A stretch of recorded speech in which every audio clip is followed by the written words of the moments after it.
নমস্কাৰ নিউজৰ বাতৰিলৈ স্বাগতম জনাই ষ্টুডিঅ'ৰ মজিয়াত মই উৎপল দাস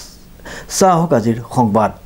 যোৰহাট প্ৰেছ ক্লাবৰ উদ্যোগত আৰু যোৰহাট জিলা সাংবাদিক সন্থাৰ উদ্যোগত গ্ৰহণ কৰা হয় এক প্ৰতিবাদী কাৰ্যসূচী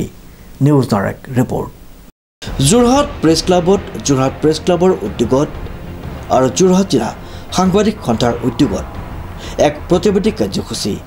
গ্ৰহণ কৰা হয় উল্লেখযোগ্য যে নগাঁও জিলা আয়ুক্তই সাংবাদিকক প্ৰহাৰ কৰা ঘটনাৰ সন্দৰ্ভত এক প্ৰতিবাদী কাৰ্যসূচী গ্ৰহণ কৰা হয় উক্ত প্ৰতিবাদী কাৰ্যসূচীত যোৰহাট জিলাৰ সকলো সাংবাদিক আৰু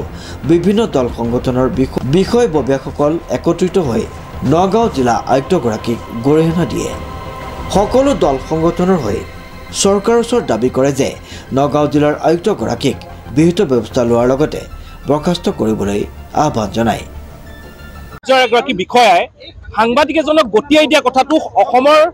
আসলে জাতীয় জীৱনৰ ক্ষেত্ৰতে হওক অসমৰ সংবাদ মাধ্যমৰ ক্ষেত্ৰতে হওক বা অসমৰ জনসাধাৰণৰ কাৰণে এটা চূড়ান্ত অপমান এগৰাকী সংবাদকৰ্মীয়ে বিভিন্ন ক্ষেত্ৰত এজন আয়ুক্তৰ ওচৰলৈ যাব পাৰে কিন্তু আয়ুক্ত এজনৰ যদি নেতৃত্বত যদি আৰক্ষীৰ দ্বাৰা গতিয়াই এজন সংবাদ মাধ্যমৰ কৰ্মীক যদি বাঢ়ি কটীয়া হয় এইটো অতি গৰিহণাযোগ্য অতি নিন্দনীয় বিষয় বুলি আমি ছাত্ৰ সন্থা অভিহিত কৰিছোঁ আৰু ইয়াৰ লগে লগে আমি ক'ব বিচাৰিছোঁ যে অসমৰ মুখ্যমন্ত্ৰীগৰাকীয়ে এই ক্ষেত্ৰত সম্পূৰ্ণ নীৰৱতা অৱলম্বন কৰিছে যদি মুখ্যমন্ত্ৰীগৰাকীৰ নেতৃত্বত থকা এই অসম চৰকাৰখনৰ আয়ুক্ত পৰ্যায়ৰ এগৰাকী বিষয়াই যদি এনেদৰে যদি সাংবাদিকৰ ওপৰত আক্ৰমণ চলায় তেতিয়াহ'লে সাধাৰণ ৰাইজৰ কি হ'ব এই কথাটো আচলতে সকলোৱে উপলব্ধি কৰিছে এতিয়ালৈকে মুখ্যমন্ত্ৰীগৰাকীয়ে আচলতে মৌনত কৰা বিষয়টোৱে তেওঁ যে চৰকাৰখনত অচলাৱস্থা চলিছে তেওঁ যে চৰকাৰখন পৰিচালিত কৰিব পৰা নাই এই কথাটো প্ৰমাণ কৰিছে আৰু আজি আমি যোৰহাট প্ৰেছ ক্লাবৰ উদ্যোগত হোৱা প্ৰতিবাদী সভাত আমি আহিছোঁ আৰু ইয়াৰ পৰা অসমৰ মুখ্যমন্ত্ৰীগৰাকীক আমি স্পষ্টকৈ আহ্বান জনাইছোঁ আপুনি মৌনতা ভংগ কৰক এনেদৰে যদি অসমত প্ৰশাসনিক ব্যৱস্থা চলাই থাকিবলৈ বিচাৰে তেতিয়াহ'লে কিন্তু ছাত্ৰ সন্থাও কিন্তু ক্ষান্ত নাথাকে এই কথা কিন্তু স্পষ্ট আমি ইয়াৰ পৰা কিন্তু এই কথা আমি স্পষ্টকৈ ঘোষণা কৰিছোঁ